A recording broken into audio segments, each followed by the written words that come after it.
ನಮಸ್ಕಾರ. ರೀಲ್ಸ್ ಹುಚ್ಚಾಟ ವಿಶೇಷ ಚರ್ಚೆಗೆ ಸ್ವಾಗತ. ನಾನು ವಸಂತ್. ವೀಕ್ಷಕರೇ, ಇವತ್ತಿನ ಆಧುನಿಕತೆಯ ನಾಗಲೋಟದಲ್ಲಿ ರೀಲ್ಸ್ ಅನ್ನುವಂಥದ್ದು ಪ್ರತಿಯೊಬ್ಬರ ಜೀವನದಲ್ಲಿ ಹಾಸುಹೊಕ್ಕಾಗಿದೆ. ಅಂದರೆ ಎಲ್ಲರೂ ಕೂಡ ಆ ಒಂದು ರೀಲ್ಸ್ ಗೀಳಿಗೆ ಬಲಿಯಾಗೋದಿಲ್ಲ ಅಥವಾ ಆ ಒಂದು ರೀಲ್ಸ್ ಗೀಳಿಗೆ ಒಳಗಾಗೋದಿಲ್ಲ. ಯುವ ಸಮೂಹ, ಯುವ ಜನತೆ ರೀಲ್ಸ್ ಮೋಹಕ್ಕೆ ಒಂದು ಕಡೆ ಬಲಿಯಾಗುವಂಥದ್ದು ಅಥವಾ ಒಳಗಾಗುವಂಥದ್ದು ನಾವು ನೋಡ್ತಾ ಇದ್ವಿ. ಇವತ್ತಿನ ಯುವ ಪೀಳಿಗೆ ಹೆಚ್ಚಿನ ಪ್ರಮಾಣದಲ್ಲಿ ಈ ರೀಲ್ಸ್ ಮಾಡೋದು, ಆ ಮೂಲಕ ಇದಕ್ಕಿದ್ದ ಹಾಗೆಯೇ ಸುಪ್ರಸಿದ್ಧಿ ಹೊಂದುವಂಥದ್ದು, ಇದೆಲ್ಲವೂ ಕೂಡ ನಾವು ಇವತ್ತಿನ ದಿನಮಾನದಲ್ಲಿ ನೋಡ್ತಾ ಇದ್ವಿ. ಸೊ ಹಾಗಾಗಿ ಈ ರೀಲ್ಸ್ ಅನ್ನುವಂಥದ್ದು ಇವತ್ತು ಯಾವ ಪರಿಯಾಗಿ ಯಾವ್ಯಾವ ರೂಪದಲ್ಲಿ ಕಾಡುತ್ತೆ ಯುವ ಜನತೆಯನ್ನು ಅನ್ನುವಂಥದ್ದು, ಅಪಾಯಕಾರಿ ಸಾಹಸಗಳನ್ನು ಮಾಡೋದು, ಮತ್ತು ಸಂಚಾರ ನಿಯಮಗಳ ಉಲ್ಲಂಘನೆ ಮಾಡೋದು, ಸಾರ್ವಜನಿಕ ಸ್ಥಳಗಳಲ್ಲಿ ಒಮ್ಮೊಮ್ಮೆ ಅಸಭ್ಯತೆಯನ್ನು ತೋರುವಂಥದ್ದು, ಮತ್ತು ಈ ಪ್ರಾಣಿಗಳ ಹಿಂಸೆ ಮಾಡುವುದು, ಇದೆಲ್ಲವೂ ಕೂಡ ಆಗ್ತಾ ಇರುತ್ತೆ. ಅಂದರೆ ತಾವು ಬೆಳಗಾಗೋದ್ರೊಳಗೆ ಫೇಮಸ್ ಆಗಿಬಿಡಬೇಕು ಅನ್ನುವಂಥ ಕಾರಣಕ್ಕೆ ರೀಲ್ಸ್ ಮೋಹಕ್ಕೆ ಬಿದ್ದು ಆ ಒಂದು ರೀಲ್ಸ್ಗೆ ಒಳಗಾಗುವಂಥದ್ದು, ಅದರಿಂದ ಆಗುವಂಥ ಅನಾಹುತಗಳಿಗೆ ಕಾರಣವಾಗುವಂಥದ್ದು ಒಮ್ಮೊಮ್ಮೆ ನಾವು ನೋಡ್ತಾ ಇರ್ತೀವಿ. ಸೊ ಹಾಗಾಗಿ ಈ ರೀಲ್ಸ್ ಹುಚ್ಚಾಟ ಅನ್ನುವಂಥದ್ದು ಇವತ್ತಿನ ದಿನಮಾನದಲ್ಲಿ ಮೀರ್ತಾ ಇದೆ. ಇಲ್ಲೊಂದು ಅನಾಹುತ ಪ್ರಕರಣಗಳು ನಡೆದಾಗ ನಾವು ಎಚ್ಚೆತ್ಕೊಳ್ಳೋದೇ ಇಲ್ಲ. ಮತ್ತೆ ಅದೇ ರೀತಿಯ ಒಂದು ರೀಲ್ಸ್ ಮೋಹಕ್ಕೆ ಒಳಗಾಗ್ತಾನೆ ಇರ್ತೀವಿ. ಕಂಟಿನ್ಯೂಸ್ ಆಗಿ ರೀಲ್ಸ್ಗಳನ್ನು ಮಾಡಿ ಜನಪ್ರಿಯತೆ ಪಡ್ಕೋಬೋದು, ವ್ಯೂವರ್ಸ್ ಜಾಸ್ತಿ ಆಗ್ತಾರೆ, ಹೀಗೆಲ್ಲ ಅಂದ್ಕೊಂಡು ಆ ಒಂದು ರೀಲ್ಸ್ ಮೋಹಕ್ಕೆ ಒಳಗಾಗ್ತೀವಿ.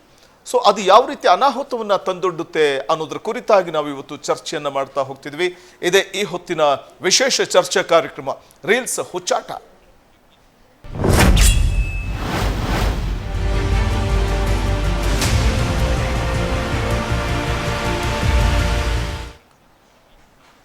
ಇವತ್ತಿನ ಯುವ ಪೀಳಿಗೆ ರೀಲ್ಸ್ ಮೋಹಕ್ಕೆ ಬಲಿಯಾಗ್ತಾ ಇದೆಯಾ? ಈ ಸ್ಕ್ರಾಲ್ ಮಾಡ್ತಾ ಮಾಡ್ತಾ ಪ್ರಾಣವನ್ನ ಕಳ್ಕೊಳ್ತಾ ಇರೋದು ಯಾಕೆ?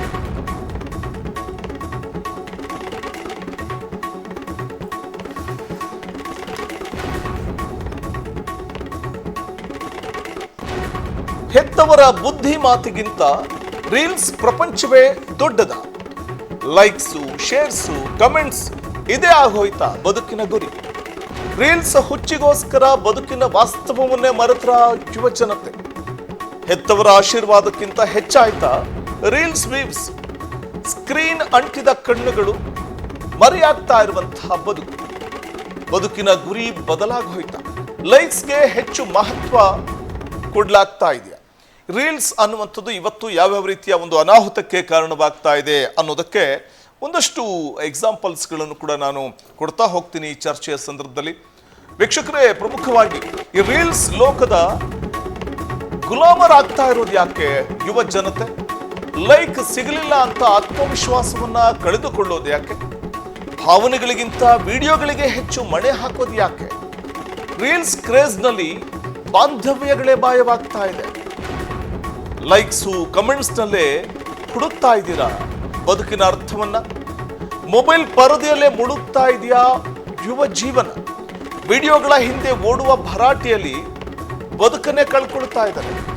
ನಾವು ಎಲ್ಲಿದ್ದೀವಿ, ಏನು ಮಾಡ್ತಿದ್ದೀವಿ, ನಮ್ಮ ಜವಾಬ್ದಾರಿ ಏನು, ಮತ್ತು ಪ್ರಮುಖವಾಗಿ ನಮ್ಮನ್ನು ನಂಬಿರುವಂತಹ ಕುಟುಂಬ ನಮ್ಮನ್ನು ನಂಬಿಕೊಂಡಿದೆ ಅನ್ನುವಂಥ ಒಂದು ಸಣ್ಣ ಪರಿವೆಯೂ ಕೂಡ ಇಲ್ಲದಂತೆ ವರ್ತಿಸ್ತೇವೆ. ಶೇರ್ ಆಗೋ ಹಂಬಲ ಜೀವನ ಕಳ್ಕೊಳ್ಳುವಂಥ ಒಂದು ದುರಂತ. ಹೆತ್ತವರ ಅಕ್ಕರಿಗಿಂತ ರೀಲ್ಸ್ನ ಫಾಲೋವರ್ಸ್ ಮುಖ್ಯವಾದ್ರ ಡಿಜಿಟಲ್ ಲೋಕದ ಆಕರ್ಷಣೆಗೆ ಯುವ ಶಕ್ತಿ ತಲೆಬಾಗ್ತಾ ಇದೆಯಾ? ಬದುಕಿನ ಅರ್ಥವನ್ನೇ ಬದಲಿಸಿದೆಯಾ ಲೈಕ್ಸ್ ಗೀಳಿನ ಹುಚ್ಚಾಟ? ರೀಲ್ಸ್ ಮಾಡೋದೇ ಸಾಧನೆ ಅಂತ ಅಂದ್ಕೊಂಡ್ರೆ ಜೀವನವನ್ನು ನಡೆಸೋದಾದ್ರೂ ಹೇಗೆ?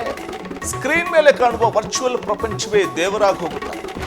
ರೀಲ್ಸ್ ಹುಚ್ಚಾಟದಲ್ಲಿ ಮರೆತೆ ಹೋಯ್ತಾ ಬದುಕಿನ ಮೌಲ್ಯಗಳು.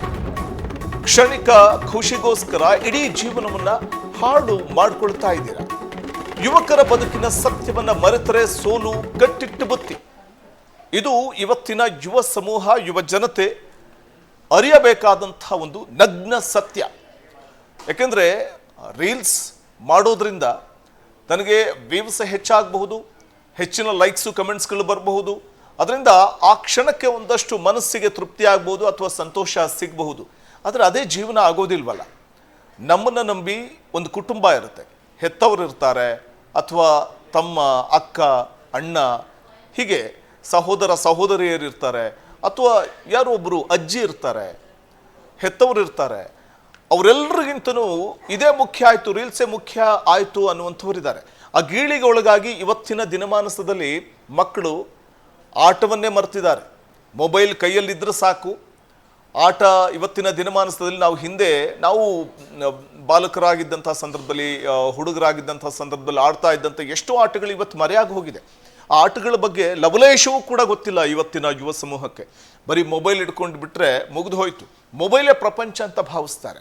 ಅಕಸ್ಮಾತ್ ಆ ರೀಲ್ಸ್ ಮಾಡುವಂಥ ಸಂದರ್ಭದಲ್ಲಿ ಎಷ್ಟೊಂದು ಅನಾಹುತಗಳಾಗಿರುವಂಥದ್ದು, ನಾವು ಎಲ್ಲಿದ್ದೀವಿ, ಎಲ್ಲಿ ನಿಂತಿದ್ದೀವಿ, ಯಾವ ಅಪಾಯದಲ್ಲಿ ಇದ್ದೀವಿ ಅನ್ನುವಂಥದ್ದನ್ನು ಮರೆತು ರೀಲ್ಸ್ ಮಾಡ್ತಾಳೆ ಆ ಒಂದು ಮೊಬೈಲ್ನಲ್ಲಿ ಅಡಿಕ್ಟ್ ಆಗಿದ್ರಿಂದ, ಮೊಬೈಲ್ನಲ್ಲಿ ಇನ್ವಾಲ್ವ್ ಆಗೋದ್ರಿಂದ ಅಪಾಯ ತಪ್ಪಿ ಅಥವಾ ಏನು ಜಾರಿ ಬಿದ್ದಿರುವಂಥದ್ದು. ಅಂದರೆ ಅಪಾಯ ಒಂದು ಸಂದರ್ಭದಲ್ಲಿ ನಾವು ಅಲ್ಲಿದ್ದು ಕೂಡ, ಸೊ ಆ ಸಂದರ್ಭದಲ್ಲಿ ಜಾರಿ ಬಿದ್ದು ಪಾತಾಳ ಕಂಡಿರುವಂಥದ್ದು ನಾವು ನೋಡಿದ್ದೀವಿ, ಪ್ರಾಣ ಕಳ್ಕೊಂಡಿರುವಂಥದ್ದು ನೋಡಿದ್ದೀವಿ. ಯಾರೋ ಒಬ್ಬ ರೀಲ್ಸ್ ಮಾಡುವಂಥ ಸಂದರ್ಭದಲ್ಲಿ ಯಾವುದೋ ಸಿನಿಮಾ ಡೈಲಾಗ್ ಹೇಳ್ತಾ ಕೈನಲ್ಲಿ ಚಾಕು ಹಿಡ್ಕೊಂಡು ಸುಮ್ಮನೆ ಹೀಗಂತಾನೆ ಅದು ನಿಜವಾಗ್ಲೂ ಕುತ್ತಿಗೆನೇ ಕೊಯ್ದಿರುತ್ತೆ. ಆವಾಗ ಗೊತ್ತಾಗುತ್ತೆ ಆತನಿಗೆ ರಕ್ತ ಬರ್ತಾ ಇದೆ ಅಂತ. ಈ ಥರದ ಅನಾಹುತಗಳಾಗುವಂಥದ್ದು ನಾವು ನೋಡ್ತಿರ್ತೀವಿ. ಅದ್ರ ಜೊತೆಗೇ ಜೀವಕ್ಕೆ ಕೊತ್ತು ತರುತ್ತೆ. ಮತ್ತೊಂದು ಕಡೆ ಕಾನೂನು ಕ್ರಮ ಮತ್ತು ಜೈಲು ಶಿಕ್ಷೆ ಕೂಡ ಎದುರಿಸಬೇಕಾಗುತ್ತೆ. ರೀಲ್ ಮಾಡೋಕೆ ಹೋಗಿ ಏನಾದರೂ ಅನಾಹುತಗಳಾದಂಥ ಸಂದರ್ಭದಲ್ಲಿ, ಬೇರೆಯವ್ರಿಗೆ ಯಾರಿಗಾದರೂ ಅಪಾಯ ಮಾಡಿದಂಥ ಸಂದರ್ಭದಲ್ಲಿ ಅದು ಕಾನೂನಾತ್ಮಕವಾಗಿ ಕಠಿಣ ಕ್ರಮಕ್ಕೂ ಕೂಡ ಗುರಿಯಾಗಬೇಕಾಗುತ್ತೆ. ಮತ್ತು ಮನಸ್ಸಿನ ಆರೋಗ್ಯದ ಮೇಲೂ ಕೂಡ ಪರಿಣಾಮ ಬೀರುತ್ತೆ ಅನ್ನುವಂಥದ್ದನ್ನು ನಾವು ಮನಗಾಣಬೇಕಾಗುತ್ತೆ. ಅದೇ ಪ್ರಪಂಚ ಅಲ್ಲ, ಅದೇ ಜೀವನ ಅಲ್ಲ. ನಾವು ಬದುಕನ್ನು ಕಟ್ಕೊಳ್ಬೇಕು ಅಂತಂದರೆ ಮಾನವ ಸಂಘಜೀವಿ, ಸಮಾಜದ ಜೊತೆಗೇನೆ ಬದುಕಬೇಕು, ಸಮಾಜದೊಂದಿಗೆ ಬದುಕಬೇಕು. ಜೀವನ ಸಾಗಿಸೋದು ಅಷ್ಟು ಸುಲಭ ಅಲ್ಲ.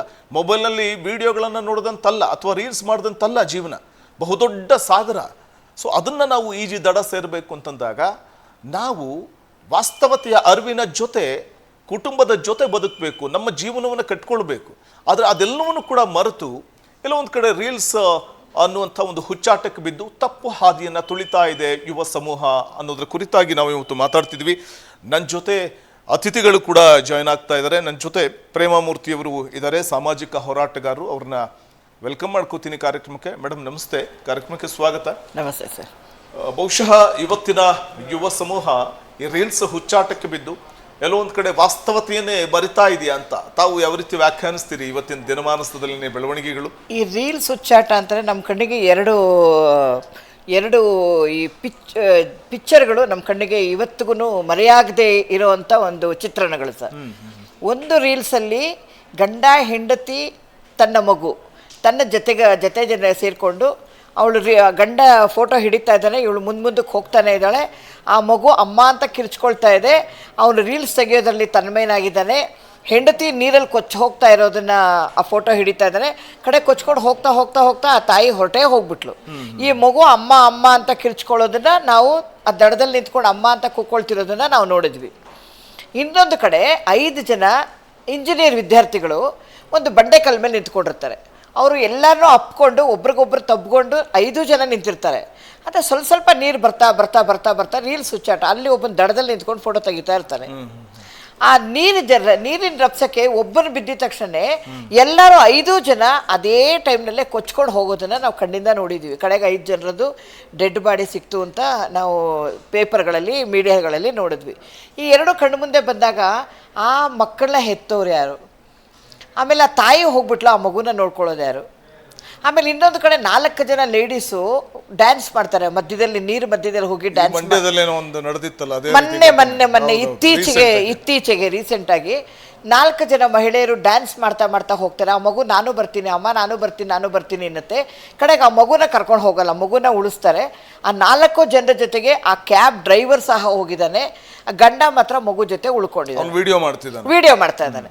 ಹೋಗಬೇಡಿ ಅಂತ ಅಪಾಯದ ಸೂಚನೆ ಇದ್ರೂ ಅಲ್ಲಿ ಕಳಿಸಿ ರೀಲ್ ಅಷ್ಟು ಹುಚ್ಚಾಟದಲ್ಲಿ ಮೆರಿತಾ ಇದ್ದಾರೆ ಸರ್. ಇವಾಗಿನ ಒಂದು ಪೀಳಿಗೆ, ಯುವ ಪೀಳಿಗೆ ಅಲ್ಲ ಸರ್ ಇದು. ಅಪಾಯದ ಅರಿವು ಕೂಡ ಇರಲ್ಲ ಸರ್, ಇರಲ್ಲ. ಆಮೇಲೆ ಬಂಡೆ ಮೇಲ್ಗಡೆ ಹೋಗೋ ಒಂದು ಹುಚ್ಚು ಅವ್ರಿಗೆ. ಬಂಡೆ ಮೇಲೆ ಹೋಗಿ ನಾನು ಎಷ್ಟು ಎತ್ತರಕ್ಕೆ ಹೋಗಿದ್ದೀನಿ ಗೊತ್ತಾ ಅಂತಂದ್ಬಿಟ್ಟು ಆ ರೀಲ್ಸ್ನ ತೆಗೆದು ಅದನ್ನ ವಾಟ್ಸಪ್ ಫೇಸ್ಬುಕ್ ಅಲ್ಲಿ ಹಾಕೋ ಹುಚ್ಚು ಕೆಲವರಿಗೆ. ಅದಕ್ಕೆ ಕಮೆಂಟ್ಗಳನ್ನ ಕೊಟ್ಟಾಗ ಅವನಿಗಾಗೋ ಆನಂದ ಅಷ್ಟಿಷ್ಟಲ್ಲ. ಆದರೆ ಮನೆಯಲ್ಲಿ ತನ್ನನ್ನೇ ನಂಬ್ಕೊಂಡಿರೋ ತಾಯಿ, ಅವರು ಏನು ವಿದ್ಯಾವಂತರವರು, ಯಾರೋ ಅಮಾಯಕರಲ್ಲ ಹೋಗೋದು, ವಿದ್ಯಾವಂತರು, ಅತಿ ಓದಿರೋರು, ಕೆಲಸದಲ್ಲಿರೋರು, ಮನೆಯಲ್ಲಿ ಏನು ಹೇಳಿ ಹೋಗಿರ್ತಾರೆ, ಅಮ್ಮ ಇಲ್ಲೇ ಹೋಗಿ ಬರ್ತೀನಿ, ಫ್ರೆಂಡ್ಸ್ ಜೊತೆಗೆ ಟೂರ್ಗೆ ಹೋಗ್ತೀನಿ ಅಂತ ಹೇಳ್ಬಿಟ್ಟು ಹೋಗಿರ್ತಾರೆ. ಆದರೆ ಇವ್ರ ಸಾಹಸ ಅಲ್ಲಿ ರೀಲ್ಸ್ ತೆಗೆಯೋ ಹುಚ್ಚಾಟ. ಅದೇನು ಬಂಡ ಧೈರ್ಯ, ಆ ಬಂಡ ಧೈರ್ಯನೇ ಸರ್, ಮನೆಯಲ್ಲಿ ಹೇಳೋರು ಕೇಳೋರಿಲ್ಲ ಅನ್ನೋ ಒಂದು ಬಂಡ ಧೈರ್ಯನೋ, ಅಥವಾ ನನ್ನನ್ನು ನಂಬಿಕೊಂಡು ನನ್ನ ತಾಯಿ ತಂದೆ ಇರ್ತಾರೆ, ನನ್ನ ಅಕ್ಕ ತಂಗಿ ಇರ್ತಾರೆ, ಅಥವಾ ನನ್ನ ಮದುವೆ ಆಗಿ ನನ್ನ ಹೆಂಡತಿ ಇರ್ತಾಳೆ, ಮಕ್ಕಳಿರ್ತಾರೆ ಅನ್ನೋ ಒಂದು ಪರಿಜ್ಞಾನ ಇಲ್ಲದೆ ಆ ಎತ್ತರಕ್ಕೆ ಹೋಗೋದೇ ಅವ್ರ ಹುಚ್ಚು. ಅಲ್ಲಿ ಹೋಗಬೇಕು, ಅಲ್ಲಿ ಫೋಟೋ ತೆಗಿಬೇಕು, ಇಮಿಡಿಯೇಟ್ ಆಗಿ ಅದನ್ನು ಹಾಕಬೇಕು. ಅಲ್ಲಿ ರೀಲ್ಸ್ಗೆ ಯಾರು ತಂಬು ಕೊಡ್ತಾರೋ, ಸೂಪರ್ ಅಂತ ಕೊಡ್ತಾರೋ, ನೈಸ್ ಪಿಕ್ ಅಂತ ಕೊಡ್ತಾರೋ, ಅದನ್ನು ಅವ್ರು ಆ ಹುಚ್ಚಲ್ಲಿ ಮೆರಿಬೇಕು ಅವರು. ಆ ಒಂದು ಇವತ್ತಿನ ಪೀಳಿಗೆಯಲ್ಲಿ. ಆಮೇಲೆ ಮೊದಲು ಸ್ವಲ್ಪ ದಿನದ ಹಿಂದೆ, ಈಗಿನ ಈ ಟ್ರೆಂಡು ಈ ಥರ ಜಾಸ್ತಿ ಆಗ್ತಿದೆ. ಸ್ವಲ್ಪ ಹಿಂದಕ್ಕೆ ನಾವು ಹೋದಾಗ ಈ ಬೆಳಗ್ಗೆ ಅಡುಗೆ ಮಾಡೋದು, ತಿಂಡಿ ಮಾಡೋದು, ನಮ್ಮನೇಲಿ ಈ ಥರ ತಿಂಡಿ ಮಾಡಿದ್ವಿ, ಇದು ವಿಶೇಷ, ಇವತ್ತಿನ ವಿಶೇಷ, ಹಬ್ಬದ ವಿಶೇಷಗಳು, ಆಮೇಲೆ ತಿಂಡಿಗಳ ವಿಶೇಷಗಳು, ಅದನ್ನು ರೀಲ್ಸ್ ಮಾಡ್ತಿರೋದನ್ನ ನಾವು ನೋಡಿದ್ದೀವಿ. ಅದನ್ನು ಯೂಟ್ಯೂಬಲ್ಲಿ ಹಾಕೋರು, ಅಥವಾ ಅವ್ರದ್ದೇ ಒಂದು ಯೂಟ್ಯೂಬ್ ಚಾನಲ್ ಮಾಡ್ಕೊಳ್ಳೋರು. ಆ ರೀಲ್ಸ್ಗೆ ಕೆಲವರು ಹೆಣ್ಣು ಮಕ್ಕಳಾಗಲಿ ಮಹಿಳೆಯರಾಗಲಿ ಹೋಗಿರೋದನ್ನು ನಾವು ನೋಡಿದ್ದೀವಿ. ಅವ್ರು ಮಾಡಿರೋ ವಿಶೇಷ ಖಾದ್ಯಗಳನ್ನ ನಾವು ಮಾಡ್ಕೊಂಡು ತಿಂದಿದ್ದೀವಿ. ಅದು ಒಂಥರ ರೀಲ್ಸು ಹುಚ್ಚಾಟ.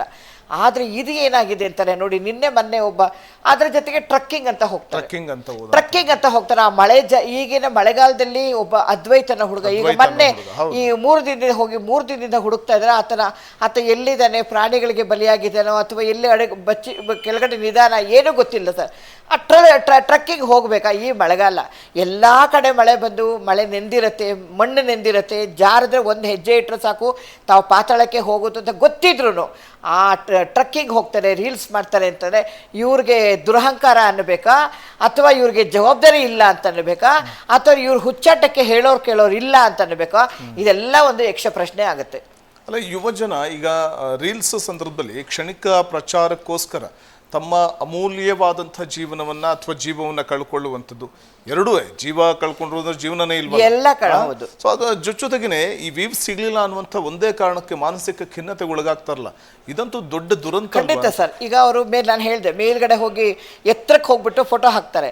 ಆ ಫೋಟೋಗೆ ಈ ಫ್ರೆಂಡ್ಸ್ ಏನು ಮಾಡ್ತಾರೆ, ಹೊಟ್ಟೆ ಉರಿಯಿಂದ ಕೆಲವರು ಕೆಟ್ಟ ಬುದ್ಧಿಯಿಂದನೋ ಹೊಟ್ಟೆ ಉರಿಯಿಂದ ಇವ್ನು ಹೋಗ್ಬಿಟ್ಟ, ನಾವೇನಕ್ಕೆ ಇವ್ನು ರೀಲ್ಸ್ ನೋಡ್ಬೇಕು, ಯಾರೋ ನೋಡ್ಬಿಡ್ರ, ನೀವು ಯಾರೋ ಆ ರೀಲ್ಸ್ ಏನೋ ನೋಡೋಕೆ ಹೋಗ್ಬಿಡ್ರೋ, ಯಾವುದು ತಮ್ಮ ಇಂಪ್ರೆಷನ್ನು ಗುಡ್ಡು ನೈಸು ಏನು ಕೊಡ್ಬೇಡ್ರ ಅಂತ ಹೇಳಿದಾಗ ಅವನು ಬೆಳಗ್ಗೆ ಎದ್ದು ನೋಡ್ತಾನೆ, ಹಾಗೆ ನಾನು ಅಷ್ಟೆತ್ರಕ್ಕೆ ಹೋಗ್ಬಿಟ್ಟು ನನ್ನ ಫೋಟೋ ಹಾಕೋದು, ಈ ನನ್ನ ಮಕ್ಕಳು ಒಬ್ಬರೂ ನನಗೆ ರೀಲ್ಸ್ಗೆ ನನ್ನ ಅಪ್ರಿಷಿಯೇಟ್ ಮಾಡಿಲ್ವಲ್ಲ, ಗುಡ್ ಅಂದಿಲ್ವಲ್ಲ ಅಂದ್ಬಿಟ್ಟು ಅವನು ಹಂಗಾರೆ ನನ್ನ ಮೇಲಕ್ಕೆ ಹೋಗಿದ್ದೆ ತಪ್ಪಾಯ್ತಾ, ಆ ಒಂದು ಮಾನಸಿಕ ಖಿನ್ನತೆಗೆ ಒಳಗಾಗಿರೋರು ಇದ್ದಾರೆ ಸರ್ ಇವತ್ತು.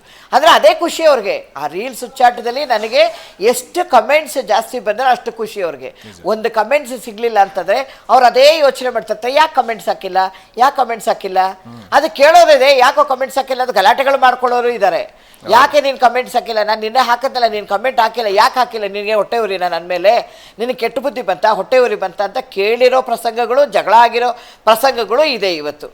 ಹಾಗಾಗಿ ಆ ರೀಲ್ಸ್ ಹುಚ್ಚಾಟ ಅನ್ನೋದು ಇವತ್ತು ಮರೆಯಾಗಬೇಕು ಸರ್. ಆಮೇಲೆ ಗಂಡ ಹೆಂಡತಿ ಫೋಟೋ ಶೂಟ್ಗೆ ಅಂತ ಹೋಗ್ತಾರೆ. ಅವ್ರು ಎಲ್ಲಿ ಹೋಗ್ತಾರೆ ಸರ್, ಒಂದು ಬಂಡೆಕಲ್ ಮೇಲೆ ನೀರು ಹರಿತಿರುತ್ತೆ, ಬಂಡೆಕಲ್ ಮೇಲೆ ಹೋಗಿ ಕೂತ್ಕೋತಾರೆ.